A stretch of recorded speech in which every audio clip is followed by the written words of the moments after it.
Hello everyone, this is Nick Fraga with ASU's Blaze, 1330 AM, and I'm here with the singer of Protest here, Rody. Rody, how are you today? Quite well, thank you. And yourself? I'm doing pretty well. So, you've been on tour for a week now? Yeah? With Periphery and Jeff Loomis, among others. How's it been going so far? It's going pretty well. I don't know, I guess some of the singers are starting to lose their voice, myself included. I think Spencer from Periphery won't be singing again tonight. That's what I heard. Bronchitis? I don't know. That's what he said on Form Spring. It might just be pussy. Yeah, probably. I'm kidding. Oh, that guy. Anyway. Yeah, no, he's a fantastic singer, and I hope he gets better soon. Yeah. So, Scurrilous has been out for a little over a year. Like, the anniversary was not too long ago. Yeah, it was just a couple weeks ago. Did you guys do anything special for that? Nothing? No, we don't celebrate anything except for maybe Fucksgiving. Fucksgiving? What's that? We get together once a year to give a fuck about just a couple things. Oh, okay. That sounds cool, I guess. So I know on this album that you wrote the majority of lyrics as opposed to a riff. Right. How do you feel like you did this time around? I feel it was okay. I was a little rushed. And I think for the next record I'll have a better idea of what I want to do and a lot more time to do it in. So I'm hoping to have better stuff. I don't know. So then, Arif gave the role of lyric writing to you again for this upcoming one, then? It's not really like the band is the five of us. There is no one person that controls any one thing. Mm-hmm. The decisions are made by all of us, and then that's the way it is. Mm-hmm. So if he wants to write some lyrics, certainly he can. However, I think he feels that it's better for the singer to write the lyrics. Okay. Also on this new album, there is not a lot of screaming, as opposed to Fortress. Is this because that you are personally starting to move away from screaming, or do you think the music required less of this and a lot of singing, or what?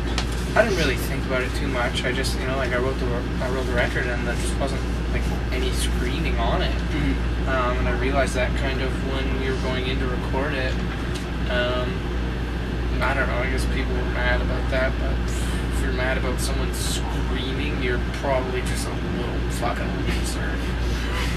I thought it sounded great. You did an awesome job. And you also have country material out. How has that been received by the Protest fans? That's okay. I don't know. A lot of people are saying it's a side project. It's this, it's that. It's not any of those things. It's just something that I do to pass the time. I very much love country music, and I want to involve myself in it somehow, but I'm just not exactly sure how. It's not a side project. It's not a band. It's just something that I'm doing to pass the time. What do you find in country music that you find interesting, I guess? Or? I don't know, the culture, the melodies, the playing, for sure. The playing is so fantastic. It far surpasses anything that's done in heavy metal. Heavy metal is a soulless fucking thing. You can find the fastest players in the world, but they can't fucking play with any heart or any soul. It's just fucking bullshit. And that's the one thing that there actually is in country music. Like you have players who are playing probably faster than the fastest. Fucking Michael Romeo, Michelangelo, all these fucking guys. There's players that certainly play faster and more technical, and with like an actual feel to it, with an actual I don't know. It's a conversation that I've had many times. Right. They're weird worlds to compare, and they're not really even worth comparing. But after being trapped in a heavy metal world and seeing how bland it's becoming, I needed something more, and there's a lot better playing outside of heavy metal. A lot of people just get so stuck in heavy metal, like, oh, they're the best players in the world. It's not true. There's some of the most uninventive players in the world I've ever met are in heavy metal bands. Okay. Yeah, I agree. And I do, in my heart of hearts, I love heavy metal. I got into heavy metal because of the fucking riffs, because of the fucking, because of how fast and hard it was. But it's like, there's something else to be desired. And, some bands can do it, but not a lot of them this day and age. Well, I don't want to sound condescending. I don't. But you did appear on Abandon All Ships record. I did. And so, to my personal taste, this is not the universal fact, but I view them as the generic chugga chugga metalcore, you know. So could you explain that then? I can. I absolutely appreciate the opportunity to. They're very good friends of mine. I'm not very fond of their band. You know, I'm willing to admit that. But you know, they asked me to come in and sing on their record, and I did it. So they're friends. You know, and I do that for any friend, really. Like I don't care as long as I can have the opportunity to go out and sing on something. I'm not too concerned what it is. But you know, like if I'm going to put my name behind it, yeah. Probably. Yeah. But, you know, I didn't write the material. I just helped out a couple friends. Cool. So I know Propaganda is one of your major influences. Absolutely. So how do you personally think that their more hardcore, thrashy style fits into Protest's more melodic, technical approach? You know, that's a band that we started listening to very, very young. And they've continued to put out records that we continue to listen to. Though their influence over us might not be like incredibly apparent, like just you know on the top water. If you listen, you know, there's certain things that always harken back to Propaganda. You know, like the speed. You know, there's something about the speed, and I can't stand mid-tempo stuff. You know, I hate just kind of like going through it at mid-tempo, and that's probably because of Propaganda and bands like Propaganda. You know, so that's one minor example of how they've influenced us. But certainly, there's different voicings or different chords that have been ripped right out of Propaganda songs. So, talking about Propaganda, how was working with Chris Hanna? Oh well, yeah, he didn't work on it with us at all, really. Oh, he was separate. Yeah, we sent him the track, and he recorded it. He sent it back very quickly, and we were fucking stoked beyond belief. I'd imagine so.